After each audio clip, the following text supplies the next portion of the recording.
ఇప్పుడే మనం చూసుకుంటే ఎట్టకేలకు ఉద్యోగులకు రాత్రి భత్యం చెల్లింపు. అవును. ఏపీఎస్ఆర్టీసీలోని దూర ప్రాంత సర్వీసుల్లో విధులకు వెళ్లే డ్రైవర్లు, కండక్టర్లకు నైట్ ఔట్ భత్యం రూ. 150 చొప్పున చెల్లించేలా ప్రభుత్వం ఉత్తర్వులు జారీ చేసింది. కొన్ని నెలలుగా ఈ భత్యాలు నిలిపివేయడంతో ఉద్యోగ సంఘాలు పదే పదే విజ్ఞప్తులు చేయడంతో ఆర్టీసీ అధికారుల నుంచి ప్రభుత్వానికి ప్రతిపాదన వెళ్ళింది. రవాణా శాఖ మంత్రి మండిపల్లి రాంప్రసాద్ రెడ్డి దీనిపై దృష్టి సారించడంతో తాజాగా ప్రభుత్వ ఉత్తర్వులు ఇచ్చింది.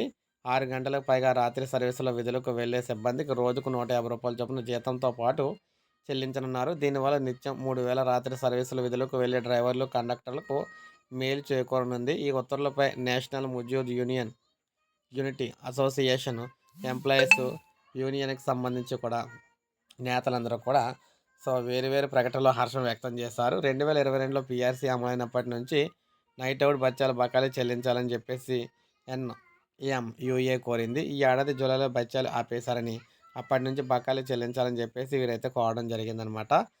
ఏది ఏమైనా ఇది ఒక ప్రభుత్వం సానుకూల అంశం అని చెప్పుకోవచ్చు ఉద్యోగుల పట్ల.